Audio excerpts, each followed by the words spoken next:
Por falar em Luiz Henrique Mandetta, futuro ministro da Saúde, o presidente eleito Jair Bolsonaro hoje rebateu algumas das afirmações que o futuro ministro fez numa entrevista ao jornal O Globo no final de semana. Mandetta defendeu a aplicação do Revalida. O Revalida é o Exame Nacional de Revalidação de Diplomas Médicos para profissionais formados no Brasil.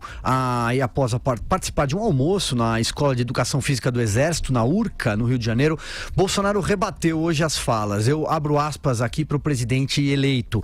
Eu sou contra o Revalida para os médicos brasileiros, senão vai desaguar na mesma situação que acontece na OAB, a Ordem dos Advogados do Brasil. Não podemos formar jovens e depois submetê-los a ser boys de luxo em escritório de advocacia. Joel. Olha, nesse ponto eu tenho que concordar com o Bolsonaro, viu? O Brasil, se ele sofre de um problema, é que a profissão do médico já é muito restrita. Há muitas atribuições que apenas o médico pode desempenhar, em prejuízo de enfermeiros, em prejuízo de paramédicos, em prejuízo de técnicos de medicina, enfim. Isso já é muito restrito no Brasil, mas pelo menos, quando as faculdades de medicina formam novos médicos, todos eles podem trabalhar. Muitos deles realmente tiveram uma formação até não das melhores em certas faculdades de medicina no Brasil. Mas é melhor ter esse profissional que não tem uma formação perfeita atendendo a população do que nada. Que é a alternativa que está em jogo agora, dado o quantas atribuições a classe médica tem. Você aplicar o Revalida aos médicos brasileiros é você restringir ainda mais a classe médica. É você fazer com que a renda dos médicos que passam pelo exame certamente será mais alta, eles ficarão em demanda maior, só que para a população que precisa dos serviços médicos, eles se tornarão mais distantes e mais caros. Se hoje em dia o Brasil já sofre com carência e falta de médicos, não é aumentando a regulamentação da classe, não é criando um exame para você se transformar em médico que você vai ajudar isso, muito pelo contrário. Você vai dificultar a criação de novos médicos no Brasil, quando a gente precisaria ir no sentido contrário até. Aumentar inclusive a autonomia de enfermeiros, de farmacêuticos, para permitir que eles entreguem mais serviços de saúde à população, reduzindo os preços e aumentando a abrangência aí. Então eu entendo a demanda da classe médica e entendo também que a formação de muitos médicos deixa muito a desejar. Mas o caminho para atender melhor a população brasileira não passa por aí. Não passa pela criação de um exame da OAB aí para a classe dos médicos. Pois é, André Azacil, com você. O Mandetta é representante da bancada da saúde. A indicação dele teve um componente especialmente político para agradar um setor importante com votos na Câmara.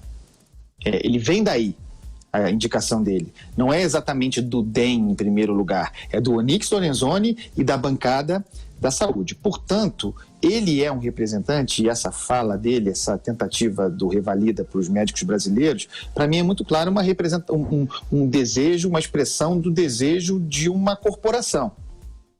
E eu acho que o Bolsonaro foi bem em cortar as asas do futuro ministro da Saúde, que está pela bola 7.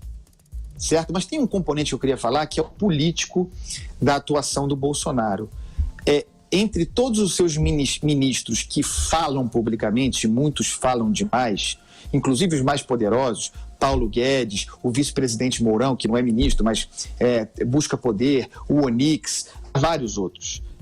Só há dois, e o Mandetta entra nesse rol dos tutelados, só há dois a quem ele jamais cortou a palavra, a quem ele jamais rebaixou, a quem ele jamais deu uma rebaixada pública. São eles, General Heleno e Sérgio Moro.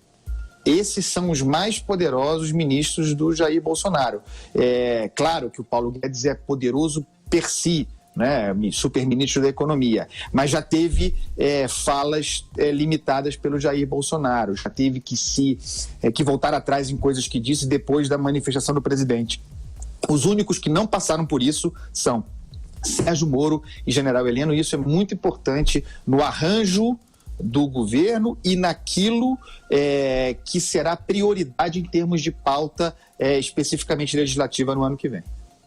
Professor Marco Antônio Villa, para a gente arrematar o tema. Olha, é uma questão muito complicada, claro, a questão da saúde, mas eu não sei se o Brasil precisa de 300 faculdades de medicina. O Brasil não precisa. O Brasil deve ser no mundo o país que tem o maior número de faculdades, é no Brasil. Alguma coisa está errada. Então é necessário redefinir a formação dos cursos superiores no Brasil. O Brasil não precisa de tantos historiadores, maior parte medíocres, não precisa de tantos filósofos, não precisa de tantos médicos, precisa de cursos técnicos. É muito mais importante um paramédico do que o médico, em termos de custo, de tempo e de eficácia. Então é necessário redefinir os cursos. Por isso que é a tarefa de Hércules, são os trabalhos de Hércules que cabe ao Bolsonaro. Será que ele é o nosso Hércules? Não sei. Mas é uma coisa complicada, né? Porque envolve a questão aí, será que por que tanta faculdade de medicina? Por que o Brasil é o país que tem mais faculdade de medicina no mundo? Alguma coisa está errada.